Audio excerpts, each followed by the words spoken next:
തുടരുന്നുണ്ട് വിവരങ്ങളുമായി ലിജോ. ഏതാണ്ട് എത്ര വലിയ നാശനഷ്ടമാണ് കണക്കാക്കുന്നത്? ഇപ്പോൾ ലിജോ സൂചിപ്പിച്ചതുപോലെ തന്നെ ഏതാണ്ട് 2 ആഴ്ച മുമ്പും സമാനമായി ഒരു തീപിടുത്തം ഉണ്ടായിരുന്നു എന്നാണ് മനസ്സിലാക്കുന്നത്.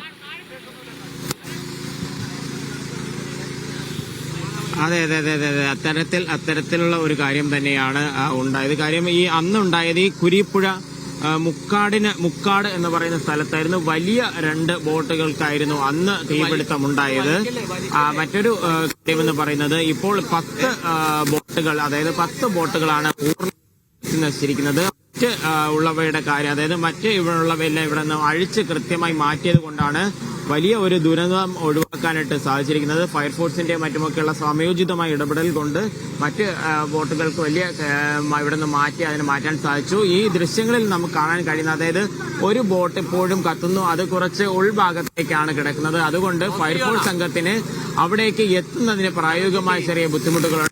ഈ കായലിൽ നിന്നും തന്നെ ജലം പമ്പ് ചെയ്ത് അവിടേക്ക് അടിക്കാനുള്ള ഒരു ശ്രമമാണ് നടത്തിക്കൊണ്ടിരിക്കുന്നത്. കുറച്ചധികം ദൂരമുള്ളത് തന്നെ ആ ഒരു ശ്രമം എത്രത്തോളം വിജയിക്കുമെന്ന് അറിയാൻ സാധിക്കുന്നില്ല. മറ്റുള്ളവയെല്ലാം, അതായത് നേരത്തെയുള്ള രാത്രിയിലെ ദൃശ്യങ്ങൾ നമുക്ക് കാണാൻ സാധിക്കുന്നുണ്ടാകും.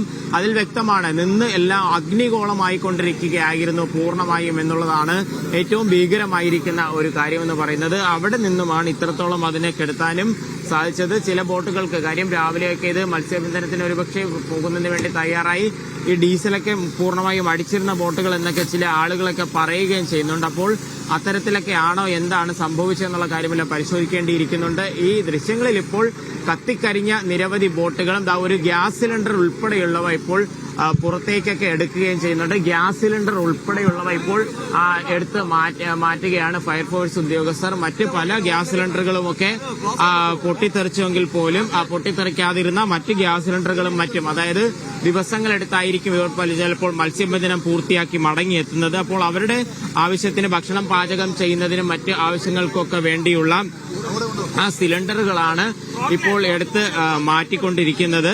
അപ്പോൾ എന്തായാലും ഒരു പരമാവധി ഒരു സുരക്ഷ ഒരുക്കുക എന്നുള്ളതാണ്. ഈ മറുവശത്ത് നമുക്ക് കാണാം, ഈ കായലിൽ നിന്നും തന്നെയാണ് ജലം പമ്പ് ചെയ്തുകൊണ്ട് ഇതിനെ കെടുത്താനുള്ള ഒരു ശ്രമം ഫയർഫോഴ്സ് ഉദ്യോഗസ്ഥർ നടത്തുന്നത്. അതിന്റെ ഒരു പ്രധാന കാരണമെന്ന് പറയുന്നത് അവർക്കിവിടേക്ക് എത്തിച്ചേരുന്നതിലുള്ള പ്രായോഗികമായ ബുദ്ധിമുട്ടാണ്. വാഹനങ്ങളും മറ്റുമൊക്കെ ഇവിടെ എത്തിക്കുന്നതിലുള്ള ഒരു ബുദ്ധിമുട്ട് കാരണമാണ് അത്തരത്തിലുള്ള ഒരു പ്രവൃത്തിയിൽ ഏർപ്പെട്ടിരിക്കുന്നത്. കൊല്ലത്താണ് വലിയ തീപിടുത്തമുണ്ടായിരിക്കുന്നത്. ഇപ്പോൾ ഏതാണ്ട് തീ നിയന്ത്രണ വിധേയമാക്കാൻ വേണ്ടി സാധിച്ചിട്ടുണ്ട്. ലിജോ, മറ്റൊരു പ്രധാനപ്പെട്ട കാര്യം, ഇന്ന് രാവിലെ മത്സ്യബന്ധനത്തിന് പോകാൻ വേണ്ടി ഇരുന്ന ബോട്ടുകളായിരിക്കും, ഇന്ധനം നിറച്ചിട്ടുണ്ടായിരിക്കും, ഒപ്പം ഈ ഇത്തരത്തിൽ ഗ്യാസുകളുണ്ട്. അതായിരിക്കും ഒരുപക്ഷെ ഈ അപകടത്തിന്റെ തീവ്രത കൂട്ടാൻ ഇടയാക്കിയത്.